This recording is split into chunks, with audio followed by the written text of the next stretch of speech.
Welcome to another episode of Progress, Potential, and Possibilities, discussions with fascinating people designing a better tomorrow for all of us. I'm your host, Ira Pastor. Welcome, everybody, again to another episode of our show, bringing another fascinating guest today, helping to create a better tomorrow for many people. Today, we have the honor of being joined by Bob Beitcher, who is the Chief Executive Officer and President at the Motion Picture and Television Fund, a role that he served in since July of 2011. And the organization is a charitable organization that is involved in offering assistance and care to those working in the motion picture and television industries and their families that may have limited or no resources, including services such as temporary financial assistance, case management, residential living. Previously, Bob was the president and CEO of Panavision and vice chairman of the MacAndrews and Forbes Media Group. He joined Consolidated Film Industries back in 1997 as president and CEO and served in that position until 2000 when the company was acquired by Technicolor. There he was involved in creating their creative services group, which remains an industry leader in post-production and media distribution services.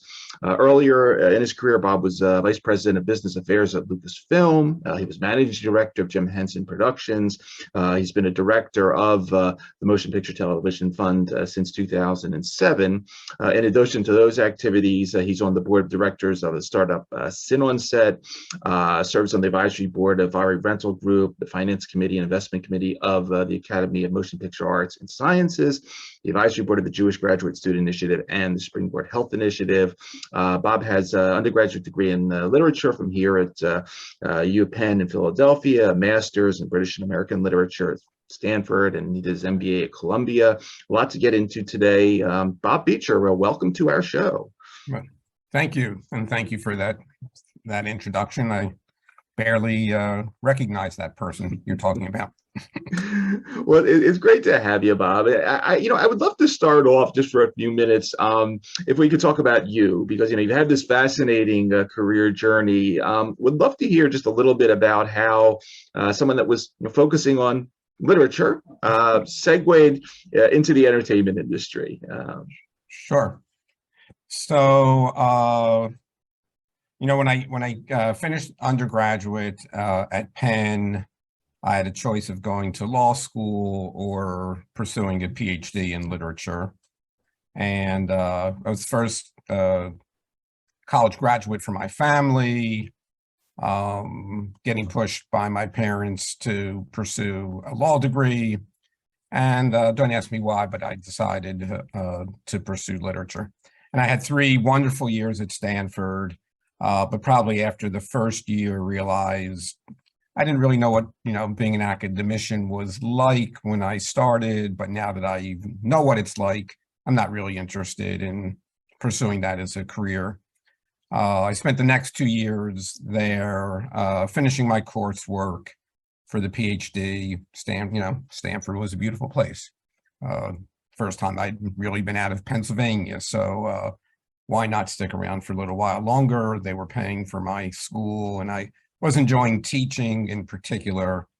And then, I took a turn. I left.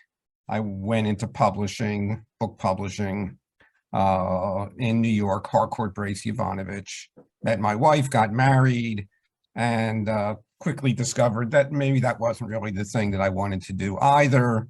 But getting an MBA might be the ticket to having more choices and more open field. So I went to Columbia Business School, really not with any particular focus. And then I wound up in the end getting a job at Columbia Pictures in New York.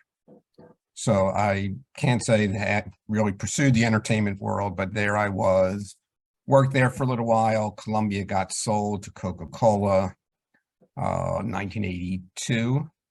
And a friend of mine, my former college roommate, was associate general counsel at Lucasfilm, and called and said, hey, we're looking to hire 1 or 2 MBAs. Would you be willing to interview?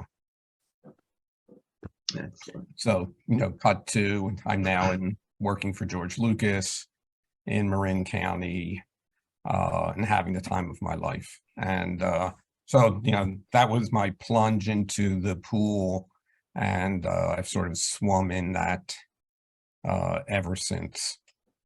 And, had a pretty great time at it, some success, learned a lot, met a lot of great people, fell in love with an industry, and then, found an opportunity to do something else late in my career that was most exciting to me.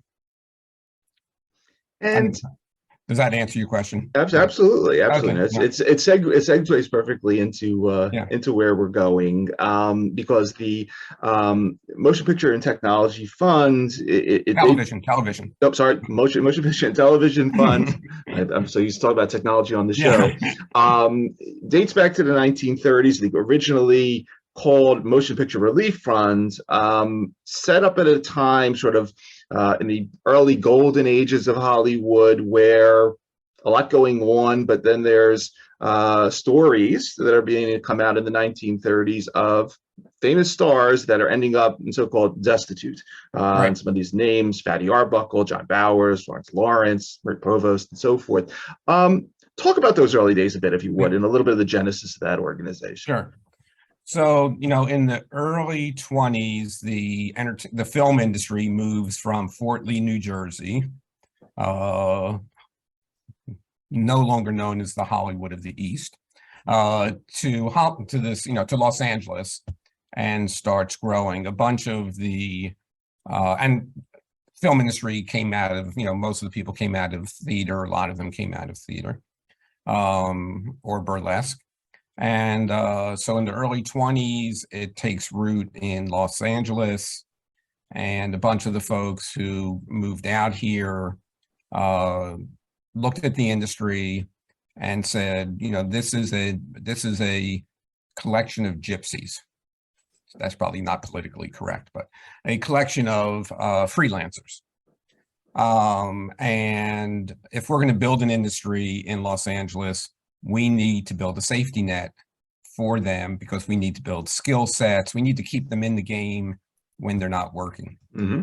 And the nature of the business is that you're going to work and not work and work and not work, because that's the way production works. It gets, the tent gets built, the show gets made, the tent comes down, and you move to another tent. So in 1921, they formed this organization called the Motion Picture Relief Fund.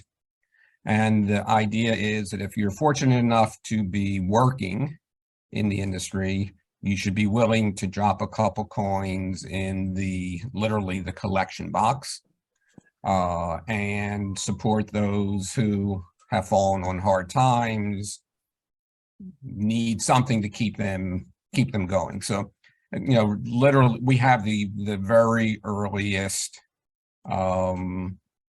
social services cards from that period, and literally they are buying a hairpiece for an actor who needs that to continue working, buying new dentures, paying something for an apartment for the widow and children of a actor who's no longer working. So it's kind of small acts of charitable financial assistance that keep people, provide the safety net, keep people in the industry, keep them working, etc. And that continues really for about 20 years in that form, until 1941, when Gene Hirschholt not exactly a family name, but a very influential person in the industry in that period. He was originally from Denmark. He was a character actor and a producer who had this vision of building a retirement home for these folks who are now have worked in the industry for 20 plus years. So they buy some land in the West Valley of Los Angeles, 40 acres, 44 acres, formerly a avocado and walnut ranch. And they start building a retirement community, which is where I am now and where we currently have 250 residents living and is sort of our headquarters. And from there, Ira, then you have like, the West Valley in Los Angeles back then was way the F out of the mainstream. There was no main highway to get there. It was really a pretty remote place. So they needed like a doctor's clinic. You know, how are we going to have people retire if they can't go to the doctor? Well, what if something's wrong with them? We should have a little hospital. You know, what happens when they get old enough that they can't live on their own? We need a little skilled nursing.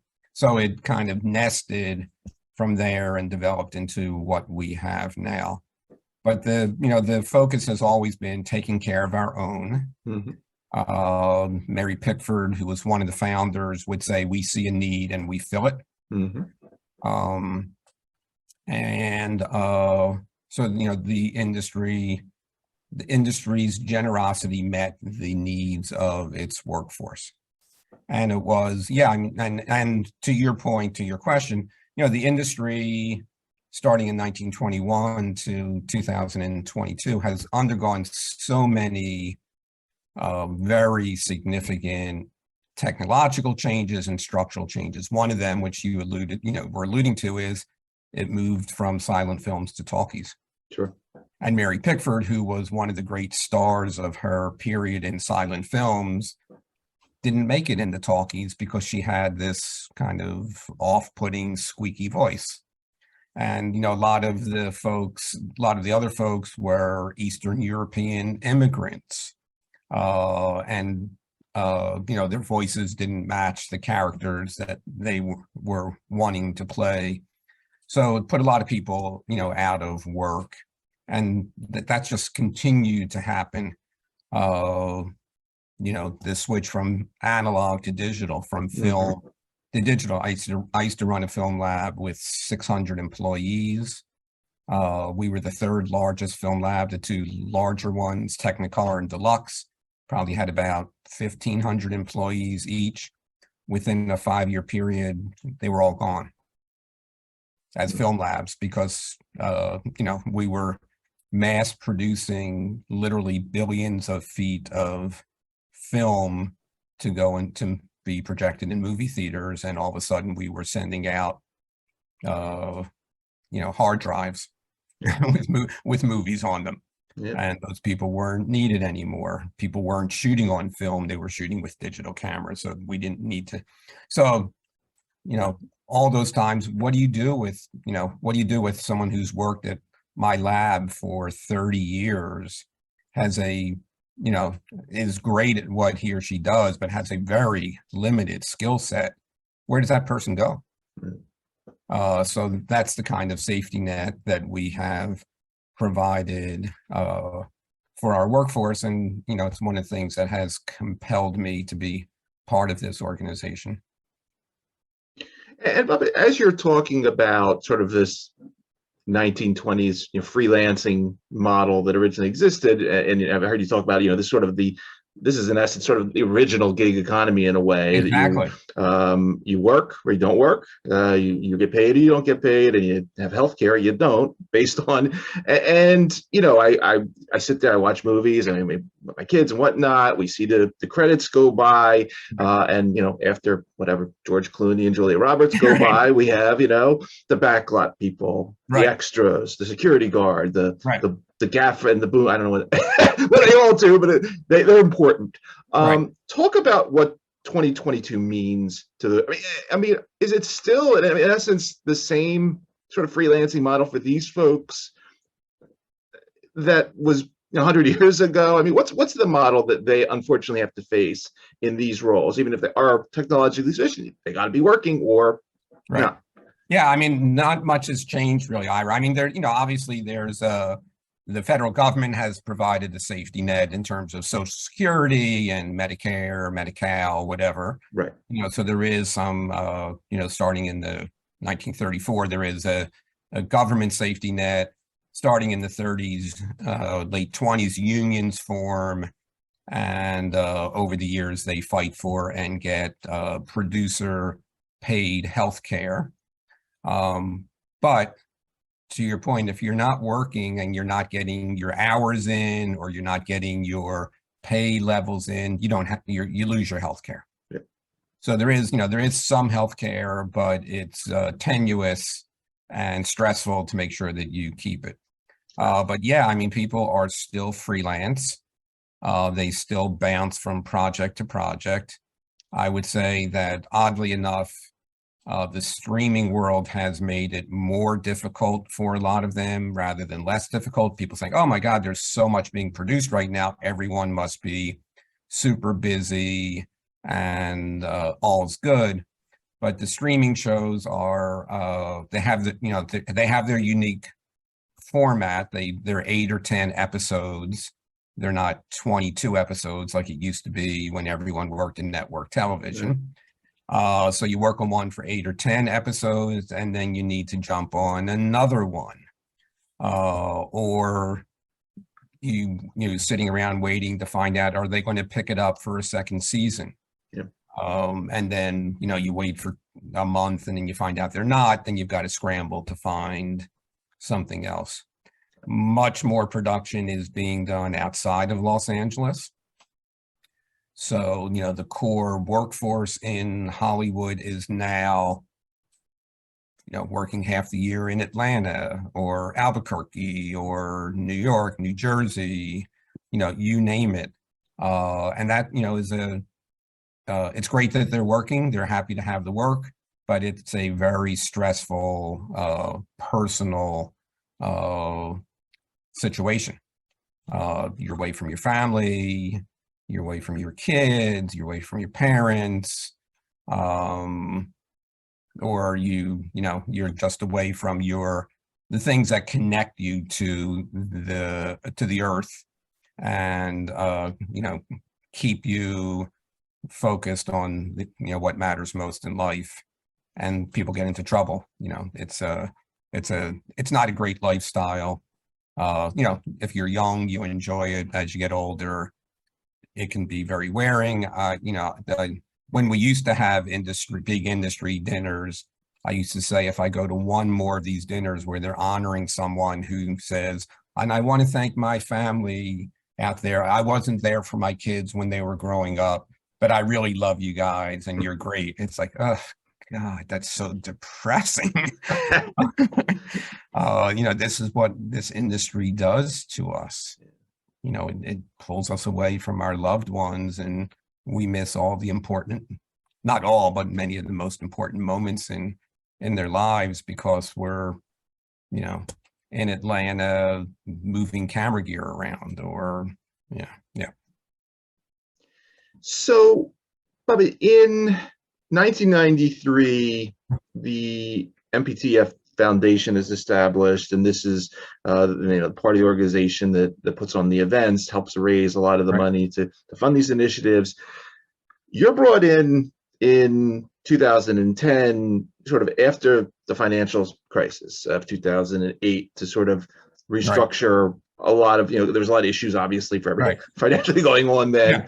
And then you, Jeffrey Katzenberg and George Clooney, sort of together reinvigorate the fundraising dynamic there.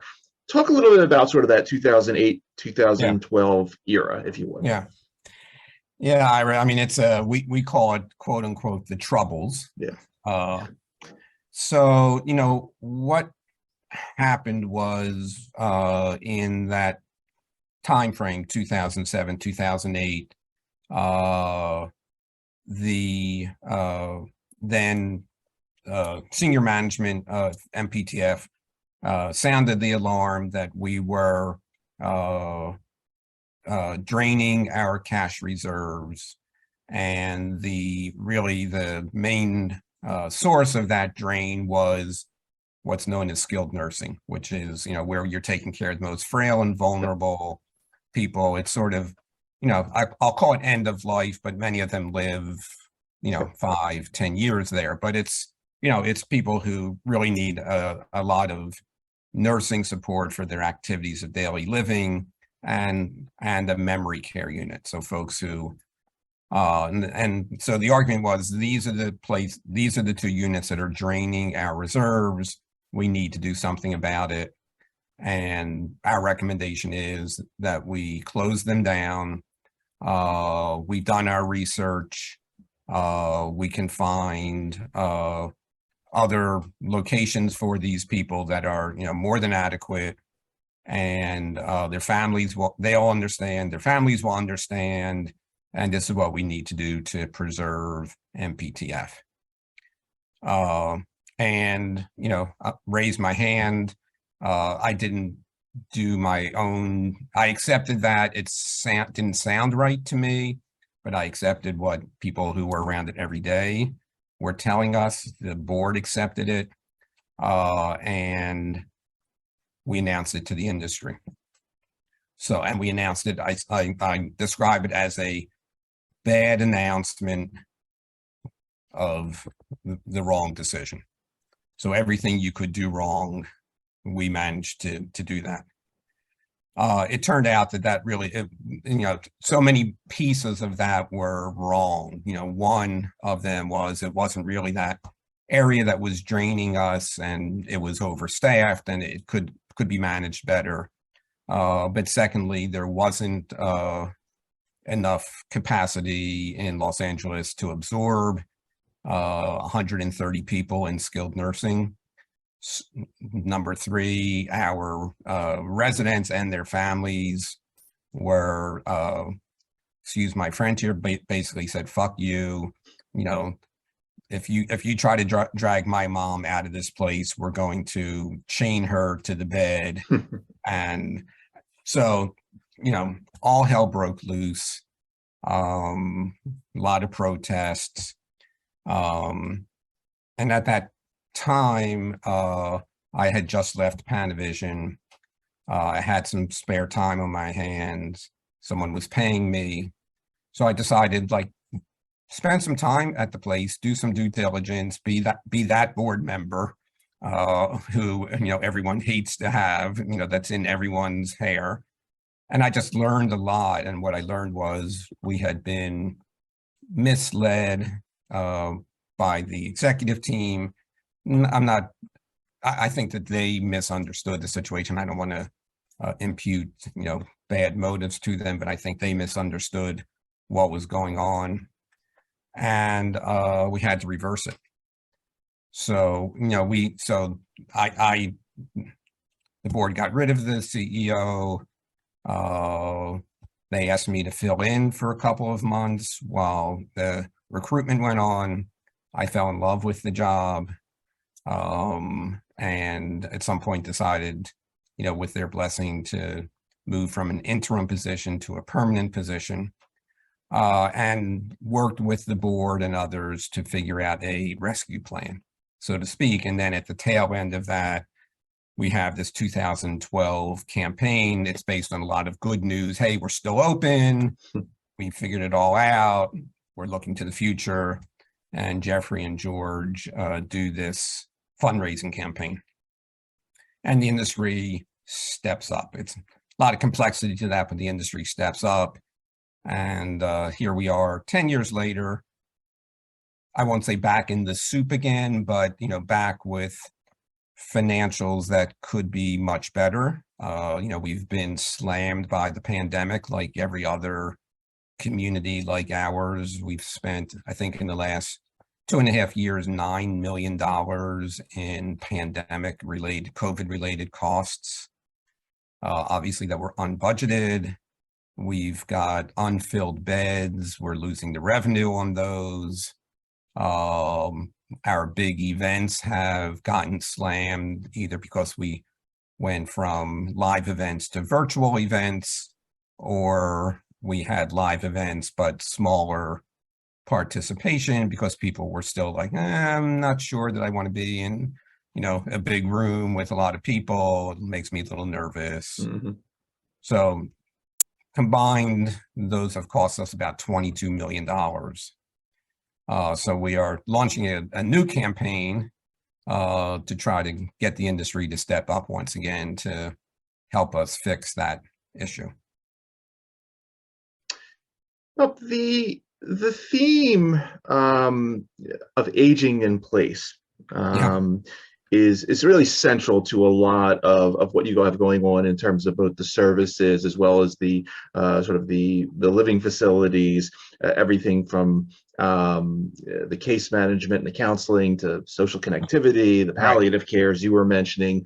We put this sort of the social determinants component as well in there, in terms that we can have these technologies and what have you, but at the same time, we still as humans need contact, and you're really fulfilling a major role there. Talk a little bit about that, Dean, if you would. Sure. I think it's very important, and a little bit about sort of maybe technology's role, because we can obviously we're going to link in the bio to the various organizations and living facilities and what have you. But talk a little bit how technology has also played a role in this as you set up these different facilities, the memory care, skilled nursing, and so forth. Yeah. Great question, Ira, because I've been focusing on the campus and the residents and all of the issues there. We also serve the greater community. We have a social work team of about 20 people who are serving working and retired industry members who live in the, I call it in the community, but meaning the external community, not our campus community. So we're helping 3,000 people a year with one form or another of support. Mm-hmm. Some of it is charitable financial assistance, case management. You went through the list: palliative care, veterans benefits assistance, etc. And we are helping people age in place. I mean, some people want to live in community on the campus. It's a beautiful campus, 20 acres, beautifully landscaped, great place to be. Everyone that you're living with worked in the industry in some capacity or another. So there's an affinity component to it. We always say, within the first 5 people you meet, you're going to find someone who you worked with previously, worked with someone who worked at the same company, did the same kind of job, whatever. And people, are attracted to that. And then there's some people who want to continue living at home for, they love their home, they love their community, etc. So we are helping support those people continue to live productive and purposeful lives at home. And we're doing that through a whole bunch of different things, including social connection. So I'll focus on that for a little bit. We've got a social calling program, and we make, tens of thousands of calls every year to people who we've identified through various means or who have self-identified as being potentially lonely or socially isolated. For example, my wife calls 2 women every week, and one of them consistently says to her, "Carol, it's great to hear from you. You're the first person I've spoken to this week." Which is a powerful thing to hear from someone. But we all know these people, or suspect we know them. So we have volunteers, industry volunteers, who we match with industry members and who call them on a consistent basis. They're check-in calls. They might last no more than 15 minutes, but it's a voice. It's a person who's concerned enough and interested enough to call. In many cases, the person who is getting called thinks that they are serving the purpose of, treating this person who's calling, who must be lonely. Like the person that my wife calls it says to her social worker, "I'm so glad I can help Carol. It's so good to talk to her. She sounds like she could really use someone to talk to." I don't want to focus on my wife, but she's, talking to 15 people every day, and she's busier than all get out. Yeah. But it's great that this person thinks that and feels good about herself. So we're doing that social calling. We did during the sort of 8-month period when our workforce wasn't working because of the pandemic, starting sort of beginning of April to the end of 2020, we made 30,000 calls to industry. We distributed $7 million to industry members who needed financial support, but no one got money from us until they spoke to one of our social workers, because it wasn't, for most of them, it wasn't only a money issue. It was what else is going on in your household right now? Right. You're stuck there with people that you haven't spent endless days with, lots of abuse, lots of bad things happening, or people who are by themselves for periods of time, and suicidal ideation and stuff like that. So we felt it was important not only to support them financially, but part of your technology question is, oddly enough, one of the technologies that we have found super important to our community is the telephone. Yep.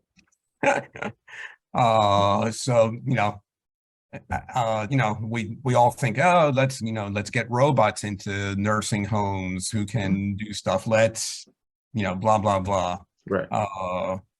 In the end, technology is great. I mean, being able to set up residents with iPads and have them FaceTime with their families during the pandemic when they couldn't visit, how amazing and critically supportive was that? Yep. People were just, I haven't seen my grandchildren in 3 months. Hey, let's get the grandchildren on FaceTime. Yep. And say, check in. So that technology is important.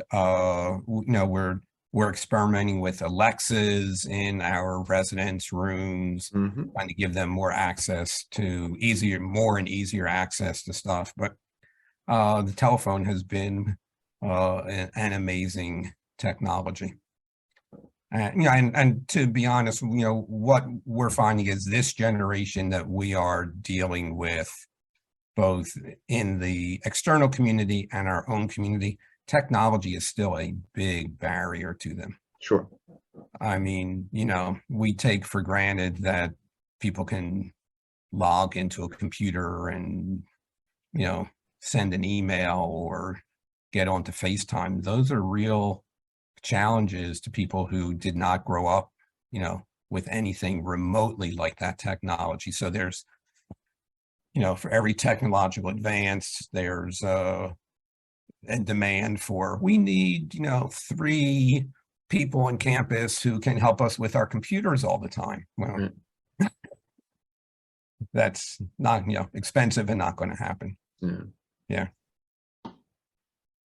Bob, could you say while we're on this theme, could you say a few words also about Harry's Haven? Because here, we're going a little now further down the road for those patients that are people that may have later stage Alzheimer's or dementia, and you've created this a specific facility here, these imagination stations, and really, we touched on this is another thing we've touched on, sort of a dementia-friendly society, and right. In this case, dementia-friendly, just living in general. So talk a little bit about Harry's Haven, if you would. Sure. So I think it was sometime in the 90s. I can't remember exactly when Kirk Douglas, famous Kirk Douglas, approached us with this idea of creating a separate memory care unit. And he was specifically interested in Alzheimer's. So, people ask, well, did Kirk's parents have Alzheimer's? What's the derivation of, his interest? And it turns out that a very good friend of Kirk's and Ann's, he was a U.S. senator, I won't name names, who was a neighbor of theirs in New York, was diagnosed, and they saw what his wife had to go through in caring for him. And Kirk's interest was in finding a sanctuary for people with Alzheimer's, where they can live, a healthy, purposeful life, even if their memories are impaired, but also where their family could feel comfortable that they were in a good place. Yep. Particularly for early stage Alzheimer's folks, they have families. And it is as much as you love your family member, it is a huge burden to care for someone with Alzheimer's, particularly as it progresses. And people's lives come to a halt for 10 years as they work through this process. So Kirk was looking for a place where our industry members with Alzheimer's could come and their families would feel, that they were in a comfortable, secure place. So we created this 40-bed unit. We called it Harry's Haven because Harry was Kirk's father. And he had named his production company after his mother, Bryna. So he always felt guilty. He had never named anything after his father. So we called it Harry's Haven. Kirk and Ann came to visit every year until, very late in their very long lives. And we've created this beautiful environment where the residents, they're wide hallways, there's tons of sunshine. There are these 5 activity stations where they can do arts and crafts, or they can do, literally one is like a little mini grocery store, so they can do, grocery shopping, trying to get them to feel like their normal activities of life. One is a laundry room, and there's a washer and dryer and a table to fold laundry. So trying to get them to feel like they have a purpose. They can spend some time sitting around, clothes to be folded. Sometimes they don't do any of the work, but 2 or 3 of them will sit and talk about, doing laundry. It's just a wonderful, engaging place. I mean, we get so much positive feedback from family members about how, mom or dad or husband, wife, whatever, are so happy there. And tons of activities of every kind for them. We have a terrific activities staff. So, we are not ready to write those people off as being, cast outs or cast offs, or we think they can lead rich lives. Tons of volunteer time spent by industry members there.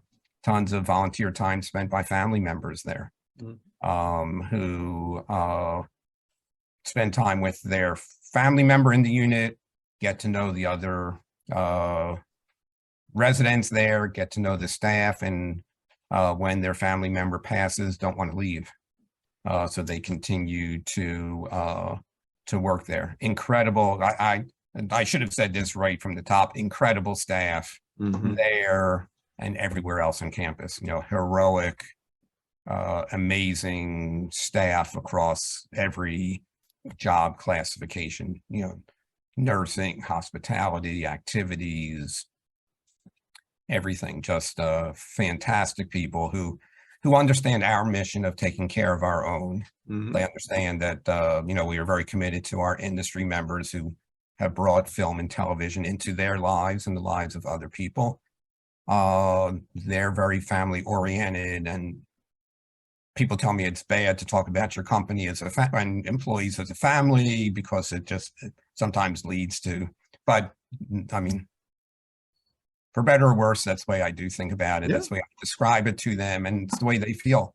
about it. I mean, they feel like these people they're taking care of are our family, and they love them like family, and they mourn them like family. ARRI, which is, really the difficult part of that job is, these people are not going to be around forever. So there's a lot of decline and death and dealing with grief and all of that takes place.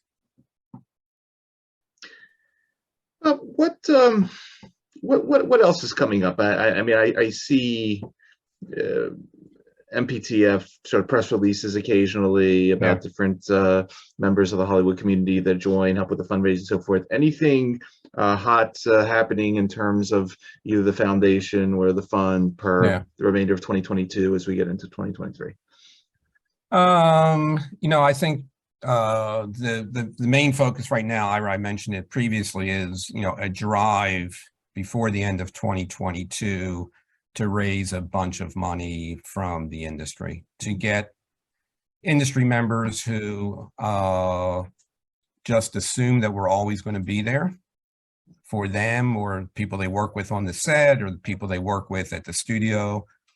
MPTF is always going to be there. It's been there for 100 years, and it'll be there for another 100 years. Well, we're only here because of the generosity of our industry, and as our cost structure has gotten more expensive, there's this thing called inflation. People are expecting to get paid more. Everything we buy, food, etc., costs more. You might have read about that in the paper. We need more support, more kind of broad industry support, and we can't rely, as we have in the past, on the studios and the whales. So, we get these big gifts, fabulous gifts, and people like to know that they've given, people like others to know that they've given them. So we make these, nice announcements, and, like every other organization, everyone else sits back and says, well, great, that's taken care of. I can go focus on something else now. So we need people to understand that their focus of their philanthropy needs to be, at least in part, on MPTF before the end of 2022, so that we can survive and sustain. There's no guarantee that that's going to happen forever. And, if the pandemic taught the industry anything, it was that if an organization like MPTF isn't around to serve the thousands of people who were out of work and needing financial support and emotional support, then what's going to happen? So we need to build our reserves back up, and we need to do it thanks to the generosity of our industry members. So that's a big part of what we're doing before the end of the year. We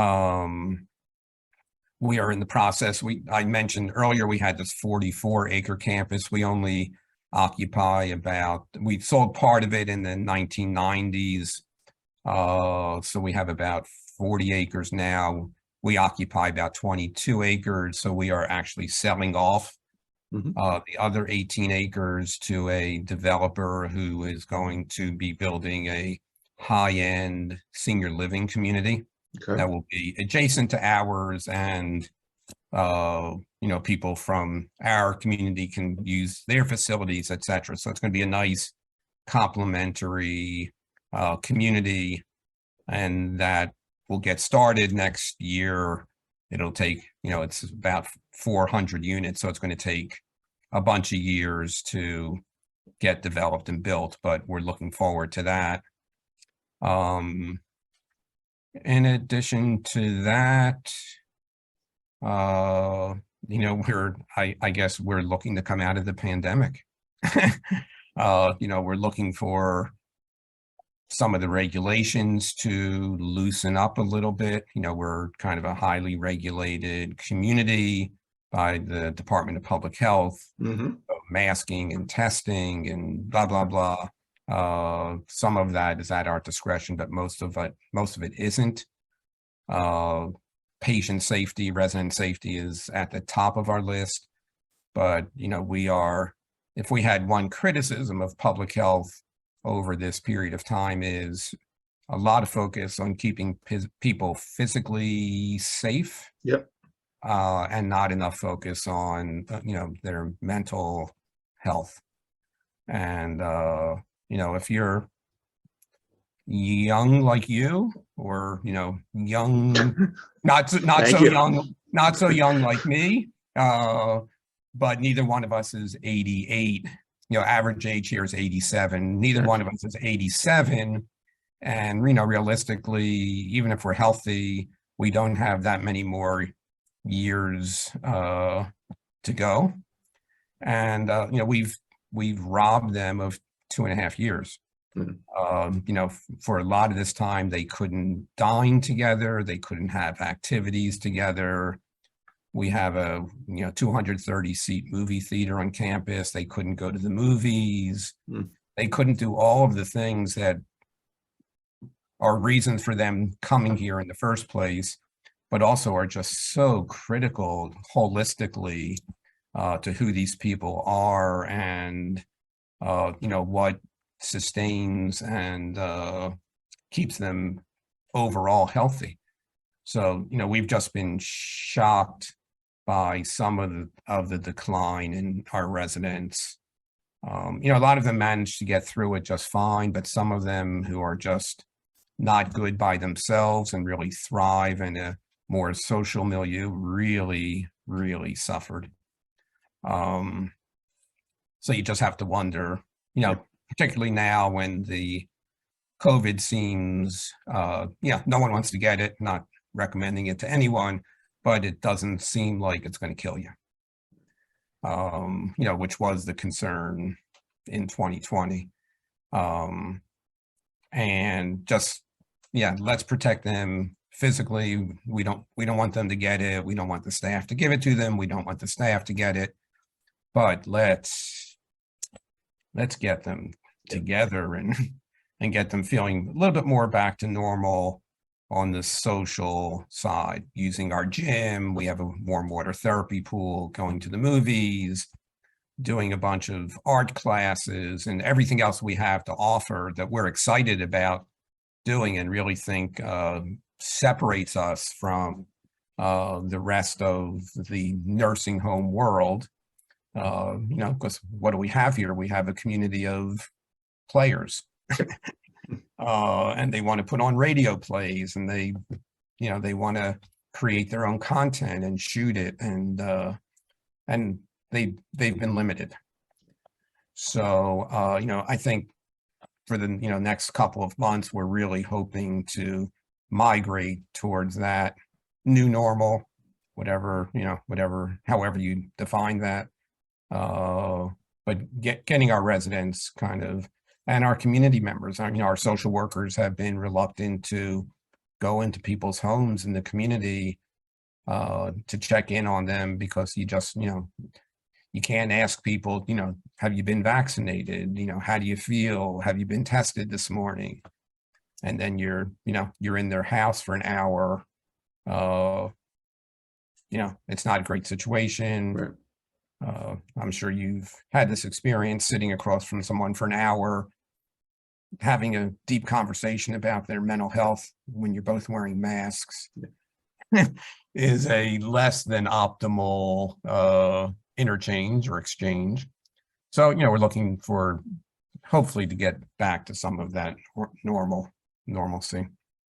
Yeah. And then who knows, a bunch of things coming up in 2023, some big union agreements, Writers Guild, Screen Actors Guild. Those contracts come up for renegotiation. Those are going to probably, Directors Guild, those are going to probably be rocky moments for the industry. Yeah. It's a lot of moving parts. Yeah. Yeah, clearly a lot of moving parts. But then again, going back to what you were just mentioning, the reiterating this sort of the importance of the social connection in all these settings. So whether you can have the best drugs and technologies and so forth, but at the end of the day, and it seems that you're having success as well, aside from everything that you've set up and all the fundraising you've done in creating this environment. So I think that's just such an important message behind all this. I mean, Ira, you started off, listing my career and, which I appreciate. And, I feel like I made a positive, valuable impact wherever I worked. I was always proud of the people that I worked with. I treated them like family, like I do here. And we had some real successes. But for me, people ask, so what are you doing at MPTF? You were the CEO of Panavision, the world's largest film and camera rental company. And I say, the difference is that at Panavision, we introduced digital cinematography into the industry. I'd have a cameraman come back and say, hey, we used your new camera in the jungle in Mexico for 100 days. It performed beautifully, and you can't believe these images we got. They're spectacular.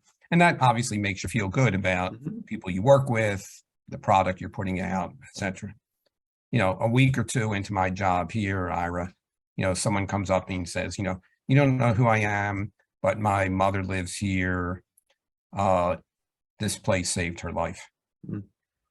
She came in, we thought it was over, and she just found tons of friends and staff, and, we barely recognize who she is. She doesn't even have time to talk to us anymore because she's so busy.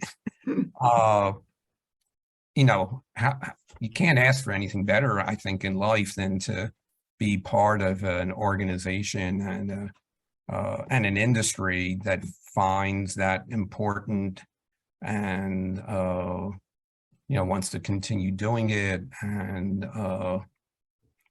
so I feel truly blessed to have stumbled into this role to some degree, and to work around the people I work with, and to be around the residents on campus, who are the people whose back, whose shoulders the current industry stands on right now. And it's just a pretty wonderful place that needs to be sustained. Absolutely.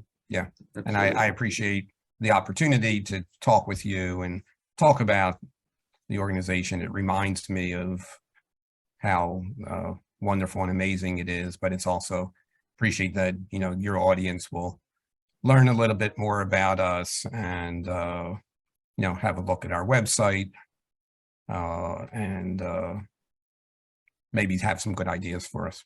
Absolutely. And we will put the links in the bio of the show when we go live. But one last thing while I have you, I just have to ask this, because as listeners of the show know, I usually give the bio of the guest to my children to see if they come up with anything interesting along the way. And obviously, when they read that you worked you ran Jim Henson Productions, they went ape. And my daughter just wants to know who your favorite Muppet was. Gosh. That's a hard question. It is a hard one. I said it was a hard one. We were talking in the car this morning. I said, I don't know. I fell in love with the Muppets with Bert and Ernie. So I would say, that relationship was always wonderful to me. Jim was an incredible guy to work with. He was everything you would expect from the guy who was manipulating Kermit and other characters and writing their material. And it was a great organization. Unfortunately, obviously Jim passed away, and a lot of that went away.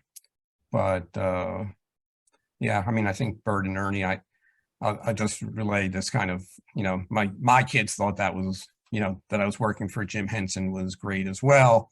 And I got to take them one day to the Sesame Street set. Nice. On a day that Jim and Frank Oz were doing Ernie and Bert. So they got to see a little bit of that, but all they saw was Ernie and Bert. And then Jim and Frank, were finished. They stood up, they came over to, meet my kids. And it was like this crazy experience where they were holding the puppets up. They were talking to my kids, not as the puppets, but my kids were like, did not kind of comprehend or didn't want to understand this disembodiment of, well, these aren't really people. They were young kids. These aren't really, they're puppets, and these are the people who are manipulating them. So then Jim and Frank went into their Ernie and Bert. They recognized that my kids were like, what's going on here? So that was just a incredible moment for my kids. I mean, my older son got to experience some of the Lucasfilm Star Wars era, so that was incredible for him. And then the younger ones got to experience the Muppets and Labyrinth and the kind of larger puppets from Labyrinth. Right. That was pretty cool as well. Awesome. I've been a lucky guy. It's a great story. Really great. Well, it's a great journey you've been on, Bob. Yeah. It's wonderful hearing it. I'm wishing you and the organization the best as you continue to move it forward and keep things alive. For everybody that's going to be listening to this episode of our show across the various podcasts or watching on our YouTube channel, again, you've been listening to Bob Beitcher, Chief Executive Officer and President, Motion Picture and Television Fund. Bob, again, thank you for taking the time out of your schedule to come talk to us for a little while. Obviously, thank you for everything you're doing there at MPTF. And as we say on our show, thanks for helping to create a better tomorrow for all the people that you're helping. It was great. Thanks so much, Ira. Enjoyed it. Be well.